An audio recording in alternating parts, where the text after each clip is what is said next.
Olá! O objetivo desta pequena videoaula é falar da difração da luz e interferência. Mas antes, vamos fazer um pequeno comentário em torno do conceito do modelo de propagação da luz em termos de frentes de ondas apresentado por Huygens na segunda metade do século XVII. Vamos lembrar que Huygens foi aquele que brigou, entre aspas, com Isaac Newton, porque Huygens dizia que a luz era uma onda.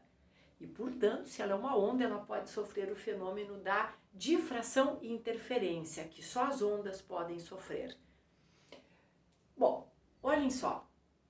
Huygens estudou as ondas mecânicas em tanques de água e ele propôs que cada frente de onda, aquilo que a gente enxerga é a frente de onda, aquilo que a gente enxerga no mar, aquelas ondas que vêm de alto mar, vamos lembrar, elas são frentes de ondas, né? Ele explicou que cada frente de onda se comporta de tal maneira como se ela fosse constituída de infinitas fontes secundárias. Então, vamos pelo começo.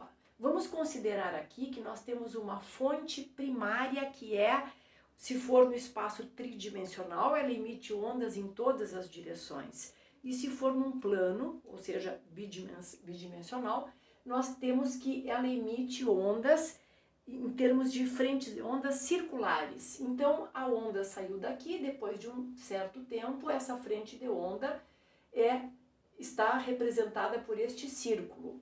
Passado um tempo, essa frente de onda, então, avançou, ela está aqui. Huygens mostrou que como é que ela avança de uma posição para outra? Como se cada ponto desta frente de onda fosse uma fonte secundária para frentes de ondas que se propagam, neste caso, no formato semicircular, daqui para frente, obviamente. Então, daqui emite em todas as direções, e nós teríamos esta frente de onda que saiu desta fonte secundária que eu representei em preto. Em verde, representei uma outra frente secundária que, passado um tempo, a frente de onda dela está aqui. Em vermelho, representei uma outra fonte secundária que, passado o mesmo tempo, está aqui a frente de onda que ela emitiu. E assim sucessivamente. Bom, o conjunto, então, dessa parte mais avançada de todas as frentes de ondas emitidas por essas infinitas fontes secundárias que tínhamos aqui, vai constituir a nova frente de onda. Este, então, é o princípio de Huygens. Nós vamos precisar deste princípio para explicar, por exemplo, quando nós temos difração em uma única fenda. Então, reparem, esse desenho que vocês têm no material de vocês.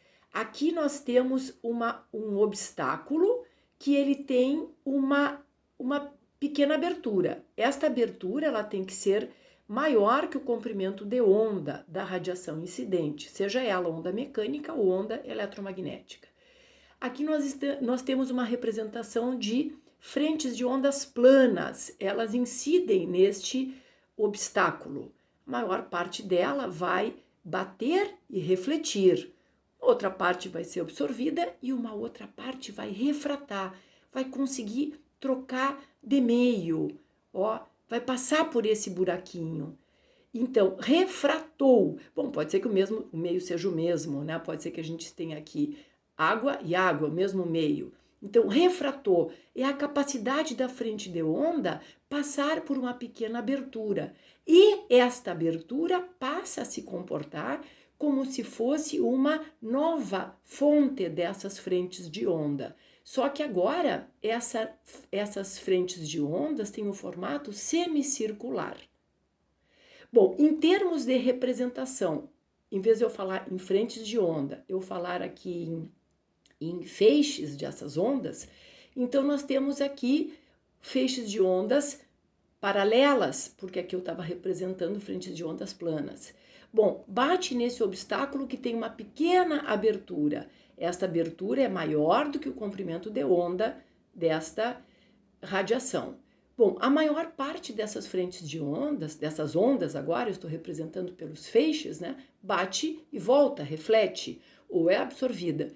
E uma pequena parcela passa por essa pequena abertura. E essa abertura se comporta como se fosse uma fonte dessas ondas que emite em todas as direções, ó, em todas as direções vai emitir. Então, isso deve-se ao princípio de Huygens. Agora vamos olhar para algo semelhante ao que Thomas Young fez no início do século XIX, para demonstrar que a luz era uma onda. Então, Thomas Young, então ele acreditava que a luz era uma onda, assim como Huygens, e ele fez a experiência da difração em dupla fenda. Vamos mostrar aqui, de uma forma mais moderna, nós temos radiação laser, ou seja, uma luz que apresenta todas as ondas em fase e são idênticas, mesmo comprimento de onda, porque é o mesmo meio, mesma frequência, tá? Tudo igual. Então lá vem, e em fase, né? Todas elas sobem e descem juntas. Então a luz laser bate num anteparo que tem 2 buraquinhos. E essas fendas, que apresentam uma abertura maior que o comprimento de onda, elas passam a se comportar como novas fontes para essa radiação, que emitem em absolutamente todas as direções. Ó. Aqui, cá, todas as direções. Representei só algumas. Então vamos olhar, representei aqui os raios de luz, por exemplo, vamos começar pelos verdes. Então, ó, verde, o que acontece com esse raio de luz que está representado aqui? Vou reforçar esse aqui, ó. Bateu aqui e bateu aqui. Esses raios de luz que eu acabei de representar, se eu chamar essa aqui abertura 1, abertura 2, elas vão se comportar como se fosse fonte de luz 1, fonte de luz 2, e elas estão emitindo luz em fase. Bom, não tem diferença de percurso entre esse raio, que eu vou chamar aqui R1, e esse que eu vou chamar R2, porque a R1 é igual a R2. Então, eles chegam em fase, porque a diferença de percurso, o delta R, é 0 comprimentos de onda. Vão chegar em fase, vão sofrer interferência construtiva. Bom, vamos olhar para este outro ponto aqui que eu representei. Esse seria R2 e aqui R1. R2 menos R1 é igual a 1 comprimento de onda. O delta R aqui é 1 comprimento de onda. Novamente, temos a condição para interferência construtiva. Aqui embaixo, a mesma coisa. Ó. R1 menos R2 vai ser 1 comprimento de onda. E se eu dissesse R2 menos R1, seria menos 1 comprimento de onda. O que interessa é em módulo. Então, 1 lambda, diferença de percurso. Poderíamos continuar para cima, né?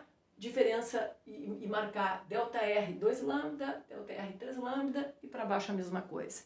Todos eles estariam se referindo ao que a gente chama pontos com luz, ou seja, interferência construtiva, máximos de luz. Condição para interferência construtiva. Agora vamos olhar para os pontos que eu representei ali, os raios de luz em vermelho e representei em vermelho, só para diferenciar, né? Então veremos, esse aqui, ó, R2 e R1. O que está acontecendo aqui? A diferença de percurso é igual delta R a meio comprimento de onda. Nós temos uma interferência totalmente destrutiva. A mesma coisa aconteceria se eu olhasse para esse ponto aqui. R1 menos R2, não representei aqui, R2, então dá um delta R igual a menos meio comprimento fizesse lá para cima, R2 menos R1, 1,5 lambda. Para baixo, mesma coisa, R1 menos R2 dá um ΔR de 1,5 lambda. E poderia olhar outros pontos de interferência destrutiva que teria a diferença de percurso 2,5 lambda, 3,5 lambda, para cima e para baixo, né, em relação a este ponto aqui de referência. Ó. Este ponto aqui de referência, ele se chama máximo central.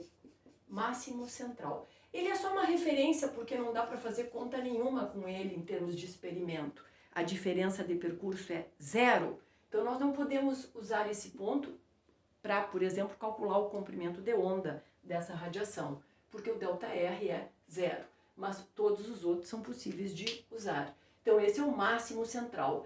Este aqui vai se chamar primeiro máximo lateral. Primeiro máximo. Todos os primeiro, segundo, terceiro máximos são laterais. Primeiro máximo lateral. E lá em cima também, primeiro máximo lateral. Tá? Depois teríamos segundo máximo lateral, terceiro máximo lateral. O número de máximos a gente vai descobrir como é que a gente calcula, porque vai depender tanto do comprimento de onda da radiação, como da distância entre essas duas fendas aqui. A distância entre duas fendas, essas duas fendas aqui, ó. Essa distância pequenininha aqui, vou ter que apagar aqui, por falta de espaço, ó. Essa distância aqui de pequenininha, ó. De minúsculo. Então eu vou destacar que esse desenho é fora de escala, porque esse D aqui, ele está na ordem de micrometro, 10 na menos 6 metros, e a distância entre esse obstáculo que tem essas fendas e a tela onde a gente observa o padrão de interferência, luz não tem luz, luz não tem luz. De fato é luz, luz, luz. O intervalo entre os pontos de luz tem cada vez menos luz, até que não tem absolutamente nada de luz nos pontos vermelhos, que é interferência totalmente destrutiva. E essa distância aqui, que eu vou chamar D maiúsculo, ó, ela na ordem de centímetros. Então, é por isso que eu estou dizendo que é um desenho fora de escala, ok? Bom, continuamos daqui mais um pouco, queridos. E vou só reforçar mais uma coisa. Então, esses pontos então que eu marquei em verde são os máximos laterais, né? O primeiro máximo, vou ter o segundo máximo, e aqui também para baixo, o primeiro máximo, depois teria o segundo máximo, etc. E os pontos em vermelho, eles são os mínimos. Então, aqui nós temos o primeiro mínimo. Primeiro mínimo. Mínimo é sempre lateral. Primeiro mínimo, esse aqui é o segundo mínimo. Então, este é o que a gente chama o jargão da área, né? É como a gente se refere a esse experimento. Tchau, continuamos depois.